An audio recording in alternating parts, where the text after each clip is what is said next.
Kristus Yesus Tuhan kita. Amin. Shalom. Bapak dan Ibu saudara-saudari yang terkasih dalam Kristus Yesus, orang so pasangan cerita di kita, dia akan memperkenalkan diri kami. Nah, di tanggal 10 Februari di bulan asalku, pada kami di Nami, bulannya juga dia nih, sampai jumpa kita di jalan. Apa di Nami, kalau karuas di Ulia kada mengenang. Ya kami pendeta Ferison Rajoki Pasaribu, Nawalap Guru Pacitan, rumah dari kami, 2 laki-laki, 1 perempuan, rumah main, menasihat kanan 2 tahun, SD, nomor 2 TKB, nomor dulu 4,5 tahun. Adalah Amima mengikuti meneruskan pelayanan dari pendeta Matias Sitorus. Ada di Ima, di Sedo, Bagas Nani, Bagas Nubriata, dan para dosa gereja Mahita Masjidalian, adalah teman-teman Nabi, Amima, Oras Manita Salutna. Firman Tuhan di tengah-tengah persekutuan kita diambil dari kitab Yohanes pasal yang ketiga, ayat 22 sampai ayat 30. Yohanes 3 ayat 22 sampai ayat 30. Saya akan membacakan di tengah-tengah kita. Kita ikuti secara bersama-sama. Demikian firman Tuhan. Kesaksian Yohanes tentang Yesus. Sesudah itu Yesus pergi dengan murid-muridnya ke tanah Yudea, dan ia diam di sana bersama-sama mereka dan membaptis. Akan tetapi Yohanes pun membaptis juga di Ainon, dekat Salim, sebab di situ banyak air, dan orang-orang datang ke situ untuk dibaptis. Sebab pada waktu itu Yohanes belum dimasukkan ke dalam penjara. Maka timbullah perselisihan di antara murid-murid Yohanes dengan seorang Yahudi tentang penyucian. Lalu mereka datang kepada Yohanes dan berkata kepadanya, "Rabi, orang yang bersama dengan engkau di seberang sungai Yordan, dan yang tentang dia engkau telah memberi kesaksian. Dia membaptis juga, dan semua orang pergi kepadanya." Jawab Yohanes, "Tidak ada seorang pun yang dapat mengambil sesuatu bagi dirinya kalau tidak dikaruniakan kepadanya dari surga. Kamu sendiri dapat memberi kesaksian bahwa aku telah berkata, aku bukan Mesias, tetapi aku diutus untuk mendahulunya. Yang empunya mempelai perempuan ialah mempelai laki-laki, tetapi sahabat mempelai laki-laki yang berdiri dekat dia dan yang mendengarkannya sangat bersukacita mendengar suara mempelai laki-laki itu. Itulah sukacitaku, dan sekarang sukacitaku itu penuh. Ia harus makin besar, tetapi aku harus makin kecil." Demikian pembacaan firman Tuhan. Bapak dan Ibu saudara-saudari yang terkasih dalam Kristus Yesus, dalam dunia ini tidak ada manusia yang ingin dinomorduakan. Korupsi. Kita yang berkumpul di sini semua ingin menjadi nomor 1. Apalagi Inata kan, dan mungkin Inata dari Jaruta dari nomor 2. Ikon nomor 7, number 1. Semua orang ingin menjadi yang terbaik. Semua orang ingin menjadi yang terdepan. Dan semua orang ingin yang terbesar. Pasti kalau kita berbicara tentang dunia ini, semua orang ingin yang terbaik, semua orang yang ingin terdepan, orang yang terbesar, dan juga semua orang ingin menjadi nomor satu. Teori ini juga sejalan dengan apa yang disampaikan seorang psikolog Amerika Serikat yang bernama Abraham Maslow. Dia mengatakan begini, yang menginang, orang yang bekerja keras, orang yang berkarir, dan orang yang berkarya, semua itu dilakukan dalam rangka supaya dihargai dan dipandang orang. Itulah yang dikatakan oleh Abraham Maslow. Dia mengatakan orang yang bekerja keras, nakar hidup kita setiap hari, dan juga orang yang berkarir sampai anaknya udah langsung menikah, sampai anaknya pun terima untuk pangulupi, kan? Dari dua suami dan istri, ada begitu. Sampai orang yang bekerja keras, sampai orang yang berkarya, sampai orang yang berkarir, itu semua dilakukan dalam rangka supaya dia dihargai dan dipandang orang. Molo teori ini Abraham Maslow mengatakan demikian. Dan semua itu dilakukan supaya namanya terukir melalui karyanya, terukir melalui kinerjanya. Jadi semua itu dilakukan, bekerja keras dia, pergi dia, bekerja, lawi mana, semua itu dalam rangka supaya dia dihargai dan dipandang orang. Itulah kalau dari segi duniawi, dan namanya terukir melalui karyanya dan melalui karyanya di tengah-tengah kehidupannya. Soalnya dunia olahraga, dunia olahraga juga demikian. Semua orang ingin menjadi satu, nomor satu. Semua orang ingin menjadi juara. Bukan hanya di dunia sepak bola, bidang ekonomi juga demikian, bidang sosial demikian, apalagi di gereja. Sering terjadi festival kur, kan? Sering. Aisyah di Salahot, Jurina. Ini ada foto Jurina ini, kan? Nah, yang ada latihan ambil uang tiap malam, setiap hari. Apalagi menjelang festival, kan? Semua telah dilakukan. Dapat juara 2, contohnya. Dapat juara dulu, menang juara harapan. Kecewa kita? Pasti kecewa. Siapa yang disalahkan? Jurina. Siapa yang disalahkan? Bahala naha, nah berkompetisi. Artinya apa? Ada yang orang disalahkan. Semua orang ingin menjadi satu. Ada kehoi, ada yang tinggal Jurina ini. Ya harus ngomongin aturan nak. Mana ada aturan yang demikian? Jurinya tidak benar. Nah. Ujung-ujungnya kecewa. Ujung-ujungnya apa? Sedang dan juara sadar dan makur dia. Itulah visi dan misi kalau kita berbicara tentang hal duniawi.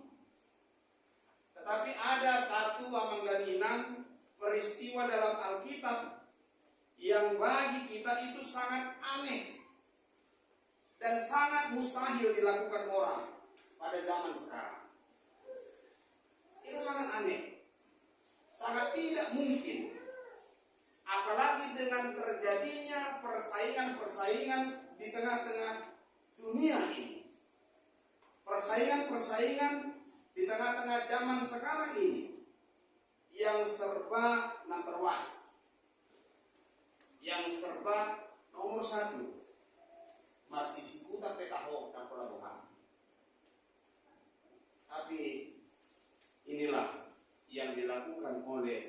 Yohanes Pembaptis. Dia mengatakan dia harus semakin besar, aku harus semakin kecil.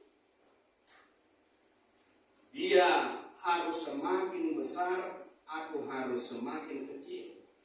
Sebuah pernyataan yang saya yakini sangat sulit, sangat sulit diucapkan dengan ketulusan dan keteguhan hati.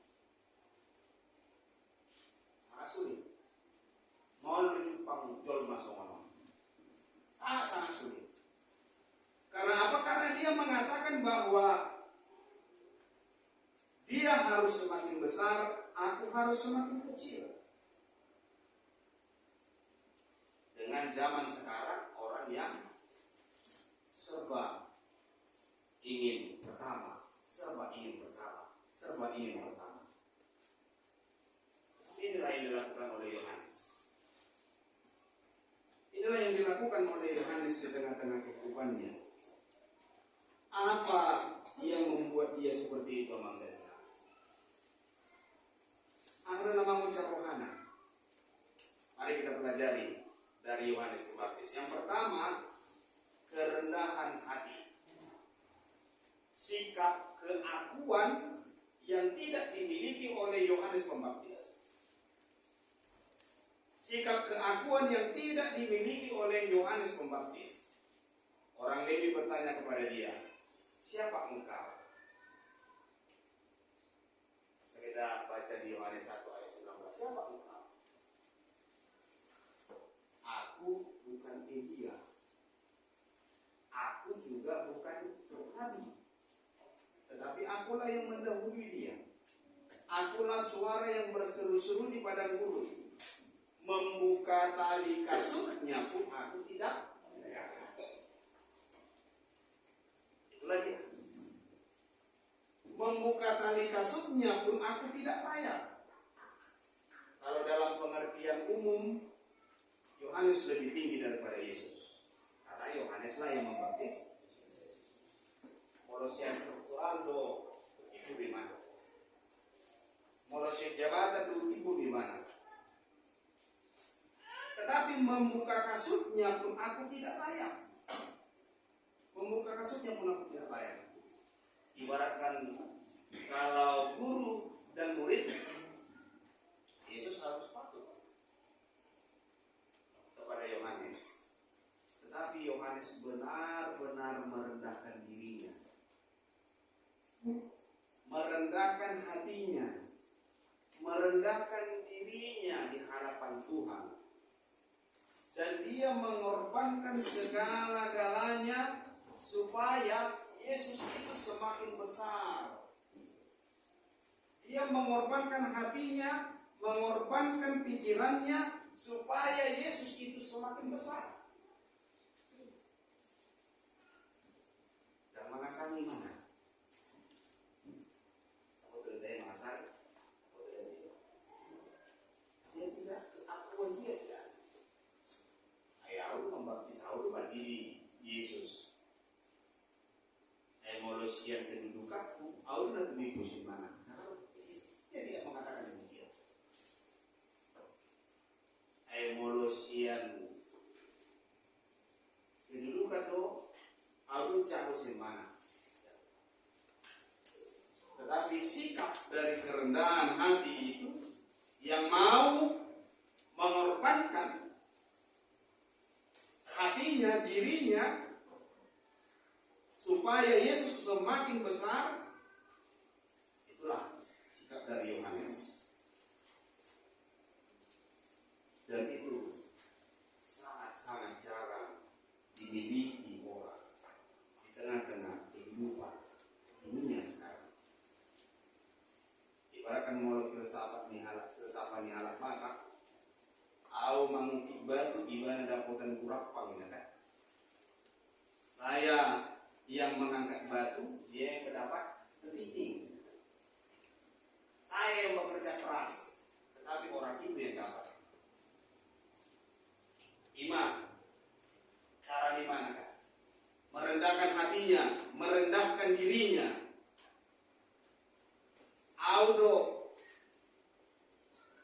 yang bercucuran air mata, tetapi orang lain yang mendapatkan keuntungan, orang lain yang mendapatkan kebahagiaan. Tetapi pelayanan dari Yohanes adalah segala-galanya. Segala-galanya. Melayani Tuhan bukanlah pekerjaan sampingan. Bukan. Melayani Tuhan adalah bukan pekerjaan waktu luang. Saya masih sisa mau pasang Tuhan ini kan. Sisa-sisa di waktu mau pasang Tuhan ini. Tetapi pelayanan Yohanes adalah segala-galanya.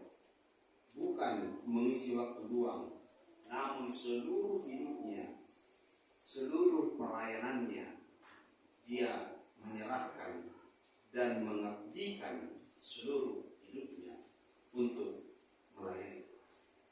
Siap mengorbankan dirinya demi kemuliaan nama Tuhan. Iman perjalanan kedua tujuan utama harus dimiliki oleh setiap orang. Walaupun suku kamu menginang, kalau saya bertanya kepada kita, ada tujuan muna rotu gereja. Apa motivasi kita, apa tujuan yang kita miliki untuk datang ke gereja ini? Sahalah dua hal sama manusia, pemanggilan manusia separuh.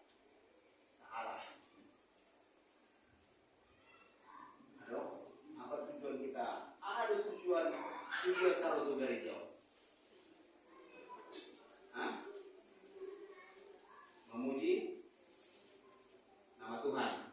Kalau rau kita ke kantor pos, tentu ada tujuan kan? Tujuan kita adalah mengirim surat. Bunga nama, bunga jinar lagi suara bunga nama apa? Kamu harus menanya. Marsal berbeda, mantap, gitu kan? Jadi memang tujuan utama harus dimiliki. Nah, pukul 10 dulu ibadah di HKBP Martodia Pulau Gebang, Rumah Hamid. Kamu sama itu. Tetapi semua harus memiliki tujuan di tengah-tengah kehidupan kita. Kita datang ke gereja, kita memiliki tujuan. Semua yang kita katakan tadi adalah semua itu adalah kesaksian hidup kita masing-masing. Walaupun satu-satu orang, apa tujuanmu datang ke gereja? Tentu ini menjadi kesaksian,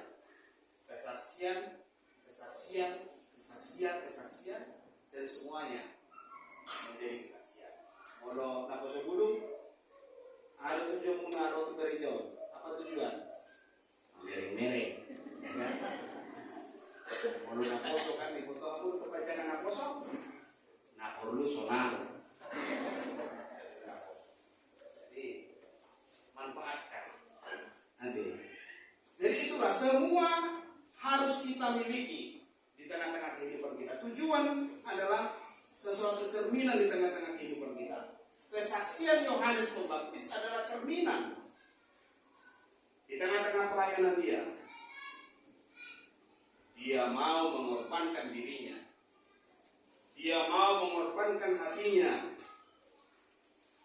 Ketika kita memberi kesaksian hidup yang baik, penuh kasih, maka sejatinya kita sedang memperkenalkan dan menghadirkan Tuhan kepada sesama kita. Tuhan harus diutamakan dari segala-galanya. Gereja harus diutamakan dari segala-galanya. Lokma au lametnet alai ibana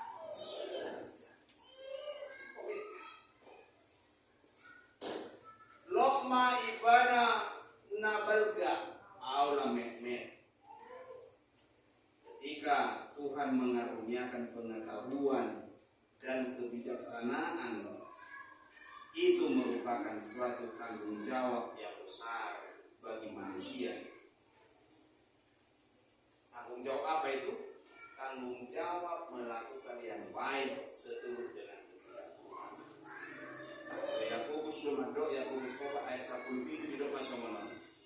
Jika seseorang tahu bagaimana ia harus berbuat baik, tapi ia tidak melakukannya, ia berdosa. Iboto lumang ulah ini kan aledan di ulah di mana berdosa di mana sih? Dia tahu itu baik.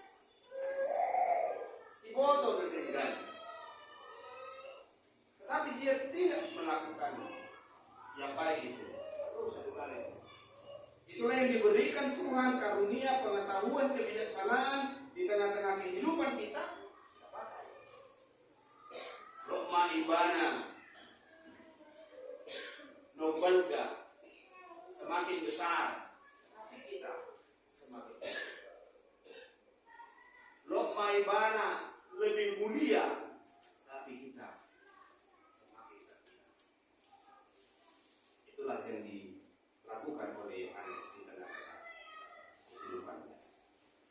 Yang ketiga, itu masuk malam, memuji Tuhan saat mendapatkan mandat dari Allah. Mandat tugas. Saya yakin Amang dan Ginang yang berkumpul di sini mendapatkan mandat dari Allah. Seorang bapak, dia mendapatkan mandat dari Tuhan sebagai imam, malim di tengah-tengah dunia, di tengah-tengah keluarga. Seorang ibu, dia juga mendapatkan mandat dari Allah. Dia menjaga, menyayangi anak-anak dan juga menyayangi keluarga. Seorang anak juga memiliki mandat, tugas dan tanggung jawab masing-masing. Ayah, ibu, anak mempunyai mandat, tugas dan tanggung jawab masing-masing sesuai dengan kapasitasnya masing-masing. Tentu melalui mandat yang diberikan Tuhan kepada kita, kita harus memuji dan memuliakan nama Tuhan. Tugas dan tanggung jawab yang kita emban tidak mudah. Tidak mudah. Tapi sama seperti Yohanes Pembaptis, tugas dan tanggung jawabnya yang besar dan tidak mudah. Tanpa mengeluh, tanpa resah dan gelisah, dia mampu memuji Tuhan dari segala-galanya. Kenapa dia bersikap demikian? Yang pertama, dia menganggap bahwa dia adalah seorang hamba, bukan seorang Tuhan. Yang kedua, dia percaya bahwa yang merancang itu adalah Allah. Yang ketiga, meyakini penyertaan Allah di setiap perjalanan kehidupannya. Jadi di Sopelita Manginang sesuai dengan rencana Tuhan, sesuai dengan perjalanan Tuhan, sesuai dengan penyertaan Tuhan. Apalagi ketika kita menjalani mandat Allah yang ketiga tadi, maka kita akan bersukacita penuh dengan kedamaian yang terbaik. Sampai-sampai Yohanes mengorbankan dirinya, hatinya, alani manggu Tuhanon, alani manggu Yesuson, supaya dia besar, nama Tuhan ini besar, maka dia mengorbankan hatinya untuk kemuliaan nama Tuhan. Sampai-sampai takut terdetaknya sama dia hormati di suara-suara. Ya. Si Majujung Non di atas alam dibayar. Di atas alam. Karena apa? Karena dia mau menyatakan kebenaran. Tersinggung halat dibayar di mana, tetapi itulah yang dilakukan dia demi kebenaran ini. Alai di tengah-tengah di parmuluna dari boy maibana, maka tidak bersaksi supaya Yesus itu semakin besar. dia adalah Mesias. Nah, itulah sukacita bagi dia menjalankan panggilan dari masing-masing yang dilakukan dia sesuai dengan rencana Tuhan. Amin.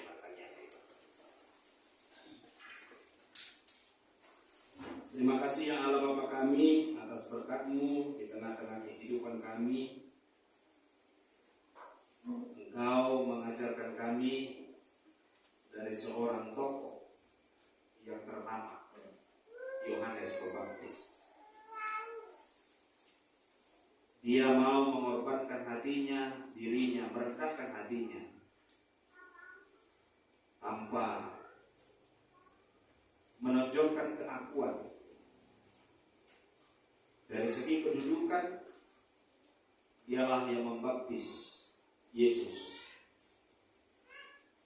Tetapi dia merendahkan hatinya, dirinya, supaya nama Yesus semakin besar. Itulah yang akan kami lakukan di tengah-tengah kehidupan kami. Kami datang ke gereja ini memuji memuliakan nama Tuhan. Kami yakin dan percaya ketika kami memuji memuliakan nama Tuhan, Tuhan akan memberikan segala-galanya bagi kami. Berkati kami, berikan kekuatan, berikan kesehatan, agar kami dapat melakukan firman-Mu di tengah-tengah kehidupan kami. Ya Allah Bapa kami, Engkaulah yang memberikan kekuatan bagi kami. Berkati setiap pekerjaan kami yang Kau anugerahkan di tengah-tengah kehidupan kami. Bertambah-tambah sukacita. Melalui pekerjaan kami termulalah Engkau ya Tuhan di dalam setiap perjalanan kehidupan kami.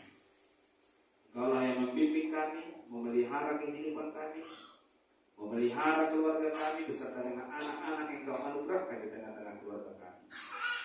Sehingga melalui keluarga kami dapat menjalani seturut dengan kehendak Tuhan. Kami mendoakan buat jemaat-Mu yang berulang tahun pada minggu-minggu ini, baik itu ulang tahun kelahiran dan ulang tahun pernikahan. Kami serahkan ke dalam tangan pengasihan Tuhan. Kau yang memberikan damai sejahtera, mengucap syukur dalam segala hal, mengucap syukur atas karunia berkat yang mereka terima di tengah-tengah kehidupan mereka dengan bertambahnya usia mereka, usia kelahiran dan usia pernikahan mereka. Berkati rumah tangga mereka agar menjadi rumah tangga yang seturut dengan kehendak Tuhan. Kami juga mendoakan buat jemaat-Mu yang sakit, yang terbaring di rumah sakit dan yang rawat rumah. Hamba-Mu Inang Situa Emburu Tamba, perawatan rumah. Jemaat-Mu Amang E Siregar, perawatan di rumah sakit Islam Pondok Kopi. Begitu juga dengan jemaat yang tidak kami bisa sebutkan, yang terbaring di rumah sakit dan yang rawat rumah. Tuhan Allah Bapa kami, berkati jemaat-Mu, berikan kekuatan, berikan kesehatan, terlebih pengharapan agar melalui tim medis, melalui obat, makanan dan minuman menjadi kesembuhan di tengah-tengah kehidupan mereka, agar mereka tetap bersemangat, berpengharapan di dalam Tuhan dan memberikan yang terbaik biarpun dalam keadaan sakit. Tepat pada waktunya Engkau akan memberikan kesembuhan di tengah-tengah kehidupan jemaat-Mu. Ya Allah Bapa kami serahkan kehidupan kami ke dalam tangan pengasihan. Engkaulah yang memelihara kehidupan kami. Terpujilah Engkau di dalam Kristus Yesus. Kami berdoa dan mengucap syukur kepada-Mu. Amin.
Tuhan. Kita berdoa. Ya Allah Bapa kami yang di surga, kami mengaku bahwa Tuhan adalah sumber dari segala karunia yang melimpah dalam kehidupan kami masing-masing. Sebahagian daripada karunia itu kami serahkan kembali sebagai persembahan kepada Tuhan. Terimalah dan berkatilah persembahan umat-Mu ini, agar dapat kami pergunakan untuk pekerjaan dan pelayanan kerajaan Tuhan di dunia ini. Bukalah hati kami untuk mengenal betapa banyak berkat dan karunia yang kami peroleh dari Tuhan, supaya kami senantiasa bersyukur kepadamu. Di dalam nama Yesus Kristus Tuhan kami. Amin.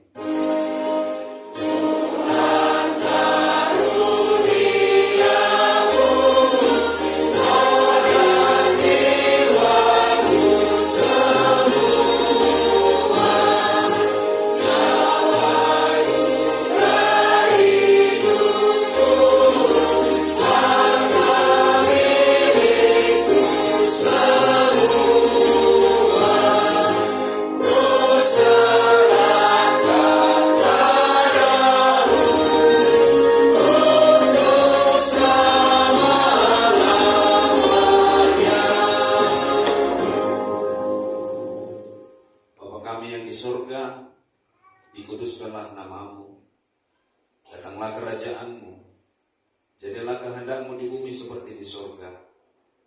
Berikanlah kami pada hari ini makanan kami yang secukupnya, dan ampunilah kami akan kesalahan kami, seperti kami juga telah mengampuni orang yang bersalah kepada kami. Dan janganlah membawa kami ke dalam pencobaan, tetapi lepaskanlah kami daripada yang jahat.